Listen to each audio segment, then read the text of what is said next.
forteresse. Il faut connaître sexuellement son partenaire avant de l'épouser.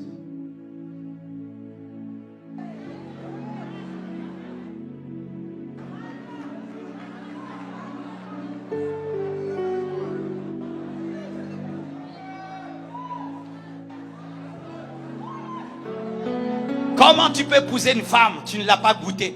Est-ce que tu sais que ça va marcher? Comment tu vas épouser un homme? Tu ne sais pas s'il fonctionne. Vous êtes devenus des testeurs, des gynécologues. Vous êtes devenus des goûteurs.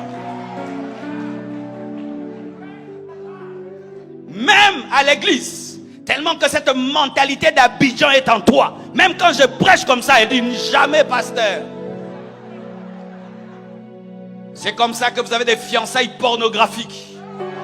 Des fiançailles d'impudicité, d'adultère.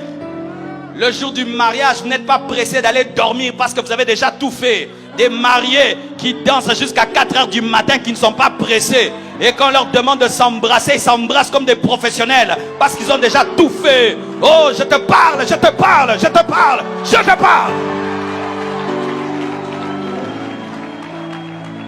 Quand vous vous embrassez bien comme ça, où est-ce que vous avez appris ça? Vous avez appris ça où? Les jours du mariage, vous faites ça bien comme ça.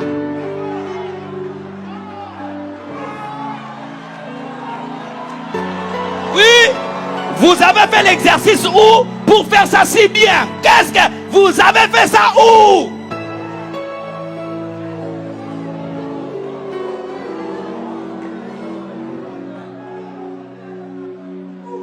Pourquoi une culture?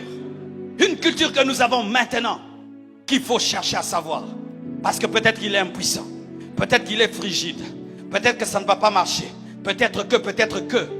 Et même quand on est chrétien et qu'on nous prêche la sainteté, qu'on nous dit que Marie était vierge et Joseph ne l'avait pas connue, tu dis Yuma de Yuma, Joseph vraiment Yuma.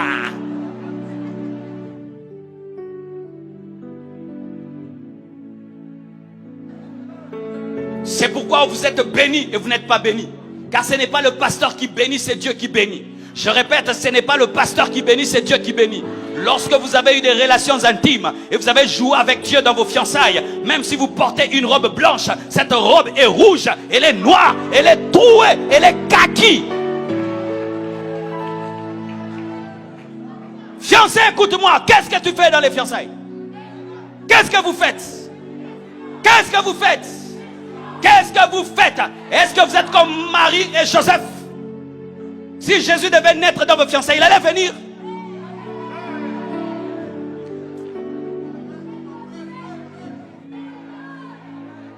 Si Jésus devait naître dans vos fiançailles, il allait trouver un Joseph qui a déjà déviergé Marie.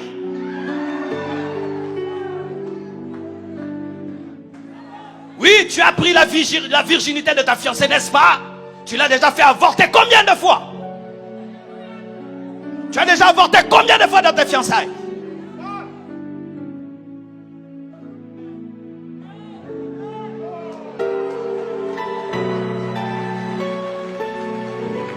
Et puis, la main du pasteur n'est pas puissante. Après la bénédiction, on n'a rien vu. Vous allez voir quoi? Vous avez déjà tout vu. Vous allez voir quoi? Vous avez déjà tout fini. Des mariés qu'on appelle fiancés. Des mariés qu'on appelle fiancés. La Bible nous dit que Joseph n'avait pas connu Marie. Je vous donne le verset. Il y a toujours des gens qui demandent le verset. Prends le verset. Bizarre, même s'il connaît l'histoire. Pasteur, c'est où? Luc 1, 26 à 27. Prends le verset, toi qui aimes les versets. La Bible dit, au 6e mois, l'ange Gabriel fut envoyé par Dieu dans une ville de Galilée, appelée Nazareth, auprès d'une vierge fiancée. Dites vierge fiancée. Dites vierge fiancée. Dites vierge fiancée. À un homme, pas une femme.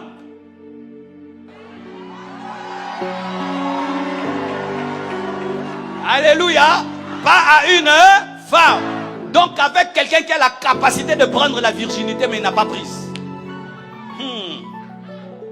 De la maison de David, nommé Joseph, le nom de la vierge était Marie. Si Marie n'était pas vierge, elle n'allait pas enfanter Jésus. Si Esther n'était pas vierge, elle n'allait pas épouser Assyrus. Voici ce qui se passe dans les fiançailles. Dans les fiançailles, c'est que tu peux voir, tu observes. C'est que tu ne peux pas observer, tu pries. Pour ce que je ne peux pas observer, je prie et je compte sur Dieu. Mais pour ce que je peux observer, le caractère, j'observe. Mais la sexualité, je n'observe pas parce que je ne peux le faire, je prie. Mais vous, là où vous devez prier, vous observez. Là où vous devez observer, vous priez. Face au caractère, au lieu d'observer, tu pries. Tu vois qu'il est méchant, tu vois qu'il est sale, tu vois ça déjà et tu pries. Dieu t'a déjà montré, fouille. Là où vous devez observer, vous priez. Mais là où vous ne devez pas observer, vous observez. J'aimerais te voir comment tu es quand même. Quand même. Si tu m'aimes, et vous utilisez toujours si tu m'aimes. Si tu m'aimes. Ma soeur, fais attention à si tu m'aimes. Quelqu'un peut dire qu'il aime le poulet. Est-ce qu'il aime le poulet? Quand quelqu'un dit qu'il aime le poulet, c'est pour manger le. Et quand ton fiancé te dit si tu m'aimes, je vais te voir, il veut te manger. Est-ce que tu es la nourriture pour qu'on puisse te goûter avant de te manger?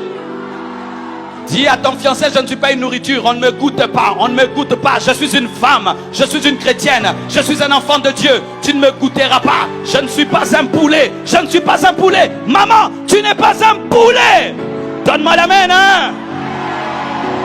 Même si tu as 40 ans, garde la virginité. Même si tu as 50 ans, garde la virginité. Même si ta famille se moque de toi, garde la virginité. Vaut mieux être enlevé célibataire que te marier et aller en enfer. Vaut mieux être enlevé célibataire que te marier et aller en enfer.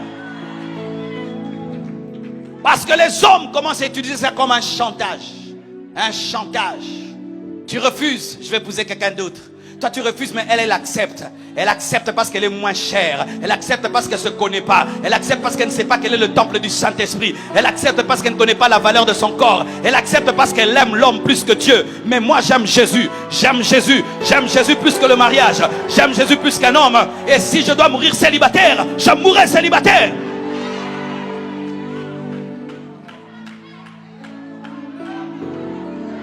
Les forteresses qui sont dans les hommes la plupart des temps. La plupart, ce sont les hommes qui ont cette forteresse plus que les femmes. Les femmes ne cherchent pas à savoir avant. Maintenant, il y a des femmes bizarres qui cherchent à savoir aussi.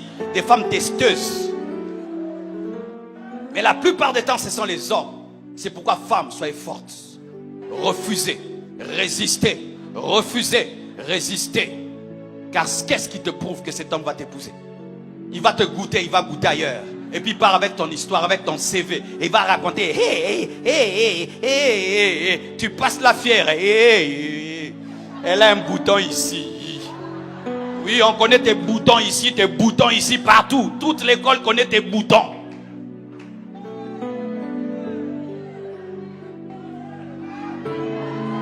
Ceux du peuple qui connaîtront leur Dieu agiront avec fermeté. Ceux du peuple qui connaîtront leur Dieu agiront avec fermeté. En ce temps de la fin, femme, tu dois être ferme, tu dois être pure, tu dois être sainte, tu dois être consacrée. Et tu ne dois pas penser comme tout le monde et faire comme tout le monde. Et ce que vous ne savez pas, je l'ai enseigné une fois, c'est que lorsque vous essayez avant, ça perturbe l'observation. Ça peut être un homme qui ne va pas t'épouser, mais tu le permets de te connaître. Et à cause du plaisir qu'il t'a donné, tu l'épouses pour le plaisir. Alors que le mariage n'est pas fondé sur le plaisir. Il est fondé sur le caractère.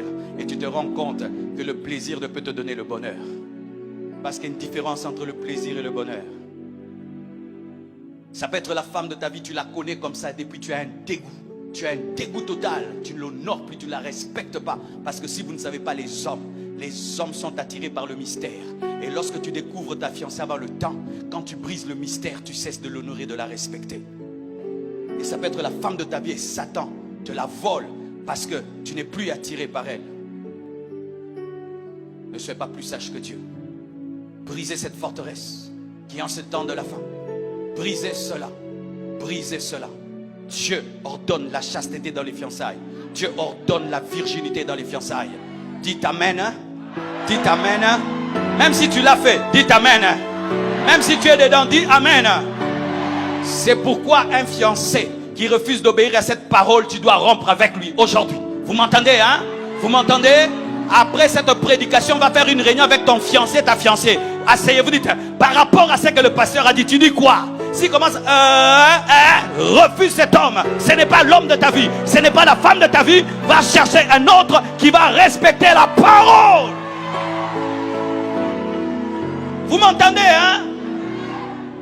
On n'écoute pas la parole que pour dire amen. Allez faire des réunions. Après, tout ce qu'il a dit, nous le faisons. On continue, on arrête. Si tu sais, il commence à amener des pensées bizarres, des faux raisonnements, tu dis c'est fini. Va à droite, moi je vais à gauche. Je ne peux pas continuer ainsi. Fais attention. Quand tu connais la parole et tu désobéis, tu vas attraper une grossesse. Tu voudras l'enlever et puis elle te tue. Tu m'entends, hein?